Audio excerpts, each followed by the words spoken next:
What's up, March Feeds of Chaos? This is your Kid Roast Gaming gamer. I can't show the camera because I need a specific PS5 camera to use the video feature. I can only use the camera during streams right now, so bear with me on there. Still playing the classic Final Fantasies, and today we're doing 5. 5 was actually pretty good. I mean, at first I really much like 5 as much, but then again, when the older you get, you understand. You know, I love, I liked how some of the characters were and stuff like that. So they're pretty, like Ferris. Ferris is actually my favorite character, from it because, she was a very interesting character. Like, she posed as being a man because they're the time period where, this is the Renaissance time period, so only men could be captains of pirate captains. So she played the role very well. Later on, you find out she's actually the older sister of Lena, which I didn't get that far when I did this review. Like I said, I only got a little bit far, but then I said I was going to cut it down so I could just review it. I would like to be able to just play it raw, but like I said, I've been having broadcasting issues and stuff like that until now. I actually got the adapter to hook up my camera, so now I can at least do audio on this, but live streams with the camera and audio on. So it's been a long time, but I have recorded a lot of footage. The class system is very interesting. I think it's much better than the Final Fantasy III's class system because you could keep your weapons and stuff unless your class, cancels out the weapons. This is another four crystals, and 4 Warriors of Light story.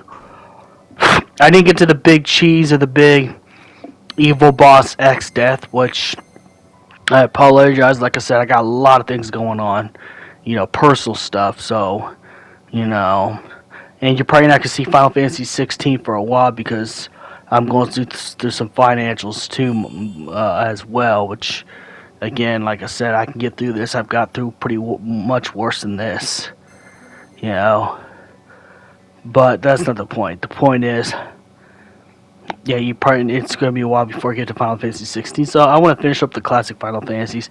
I've done 6 before, so I'm not going to go into doing 6. But this is, again, it's another classic Warriors of Light trope, except you get many jobs through the Crystal Shards.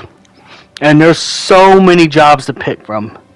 This actually feels like some real D&D stuff, because there's like a whole bunch of classic characters you could pick, for your regular characters, of course. For your party characters. You can't just choose a regular bard that's not Bards or any of them, because this is still canon to the Final Fantasy numbered game continuity, so, which is very weird, like I said, but it's an interesting take of the Warriors of Light. I like the way the level and shrines designs are. The water crystal place is actually in the water, which is pretty good. I like that. There's a little more water theme, and I like water theme type stuff. So it's like Final Fantasy X and Final Fantasy VII. 7's loosely, but still it's a water theme Final Fantasy. Like 10 and 5. Now here's what I think the game gets real good when you get to a certain part. After you lose Sildra, which is the dragon that was raised alongside Ferris, which, watching Ferris have a meltdown actually really broke my heart into pieces. Rip. But it has also lead us to one of the best levels in the game, in my opinion. Like I said, it's in my opinion, and I think it should be a stage of Dissidia. If they ever make another Dissidia, please put this in, even if it's DLC. I will pay $5 for a map of the Ghost Ship. I love the Ghost Ship. The story, the lore, everything. The spooky atmosphere. If they do a remake of Final Fantasy V, they have to make this level the spookiest level. I mean, this is obviously, and I'm being very biased on this. I'd say this is even more spookier than Shinra Manor or Final Fantasy VII. If anything else. Like, you felt like there was real danger, like a bunch of undead, shipmates and pirates and ghosts and the classic thing. I think if they make this into a Dissidia, if they make this into Dissidia, next Dissidia, if they ever make another Dissidia, I doubt they're ever going to make another Dissidia, but if they make this into another Dissidia, and make another Dissidia, please include this level, even if it's a DLC map. Please, for the PS5, with PS5 graphics, also add the skeletons and ghosts as stage hazards that'll come and slash your life up. Because I think they should add stage hazards too, besides summons, just to even the playing field. Because summons could do really bad, especially if you play online, which I'm not even going to get into the online of Dissidia NT. Dissidia NT will have its own video why Dissidia NT didn't work. I will make that to a video whenever I have the spare time. But if they make another one, please include the ghost ship from Final Fantasy V. This is actually one level that's my favorite that's not a Final Fantasy VII or Final Fantasy 15 or Final Fantasy 13 thing. Like, this is what kept me playing the game. I love the ghost ship for its glory and stuff like that. I love it. The haunting atmosphere and everything. I like it. So, yeah, that was one of my favorite levels as well. So, it wasn't just like a boring Four Warriors of Light's Golden journey. Considering it starts out Bart's running into these people, saving Lena and Galoof. Galoof has no memory, as you would understand. You don't have no memory till later on. But the spoiler story is that Galoof came from another world to stop X-Death from being revived. If the crystals get destroyed, X-Death will come out of the crystal prison and mess up the world, absorb the world into the void. He wants to return the world because this goes into the multiverse of Final Fantasy, the original Final Fantasy multiverse. There's different worlds of Final Fantasy V. X-Death wants to combine them and make one world by absorbing everything into the void, making one entire continuity and one omniverse, since it's going to be one world. All the other worlds will be destroyed or fused into this one world.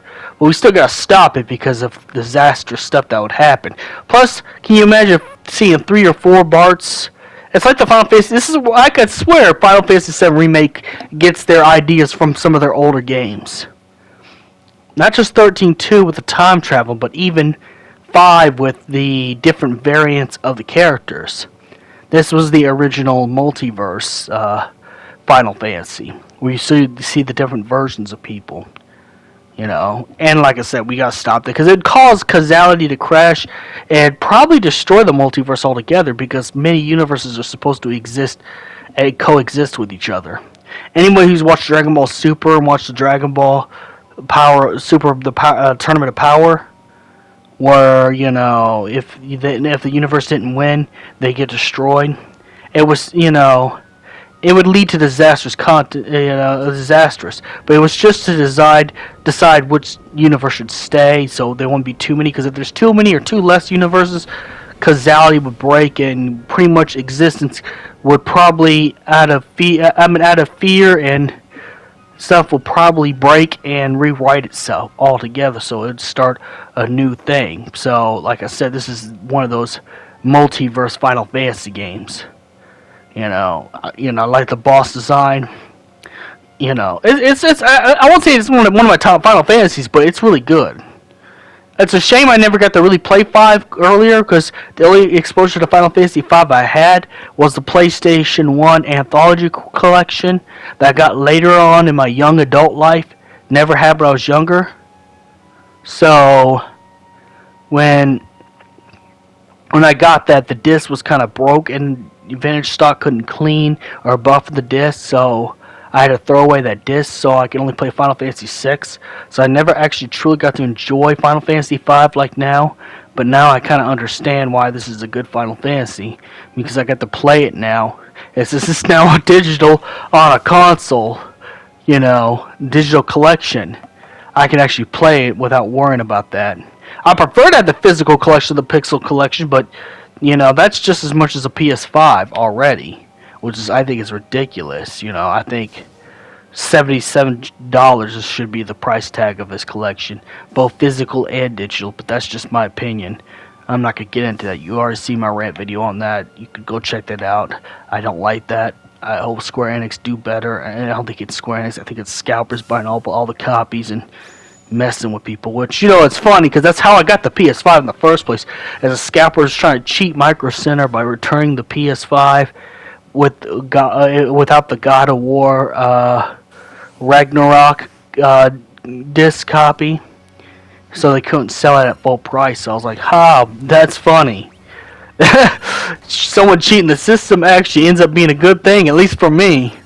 But yes, I think the Pixel Collection physical, and it's only for Switch. It's not on any other console. I think it's a complete ripoff. So, but I would get this digitally. This is a timeless classic, a hood classic, if you will. I would jump into this especially if you're a Final Fantasy fan, or if you just like old school JRPGs or look for something old school. This was definitely in the NES era. Of course, we never got Final Fantasy V in the States. We only had 6 and 4, which were misnamed as 2 and 3. Don't ask me nothing. Don't ask me anything about that. I don't know. I think the Japanese people thought I think the Japanese thought we're special needs people because they thought we couldn't count or something like that. I mean, remember Japan made Final Fantasy Legend for NES, for SNES, and that's the easiest Final Fantasy ever.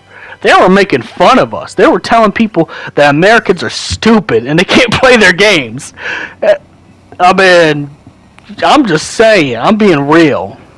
I'm probably gonna get demonetized for that, but they really did think that when they made Mystic Quest. So I'm not surprised. That's why they gave us Final Fantasy 4 and Final Fantasy 6 and the cartridges of Final Fantasy 2 and 3. They were really making fun of us. We got trolled, but so we never got Final Fantasy 5 until later on, until the Anthology PlayStation Collection.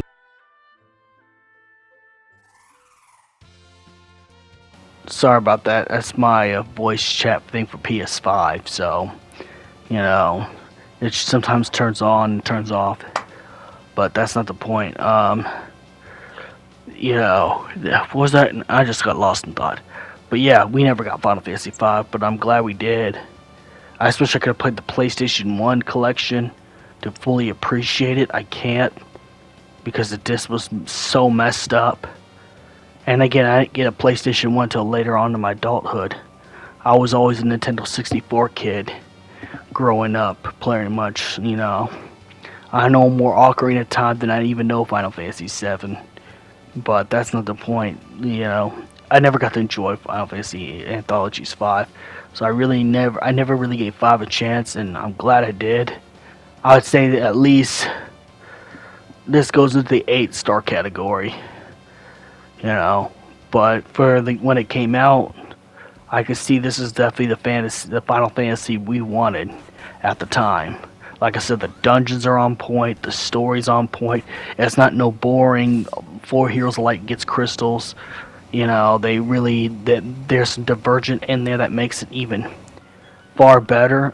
I also like some of the towns like like Karnak. I like Karnak on fire. That's like pretty cool, chaotic thing, because you know the queen, you know, sold her soul or got possessed by X-Death, and that's why the town's on fire constantly. But Karnak was actually a pretty good arc, I thought. A very hard boss than the Pyro thing. I'm still struggling to this day. So may the crystal be with you. Check out Final Fantasy V. It's good. That's all you gotta know. Give it a chance, and I think it's really good.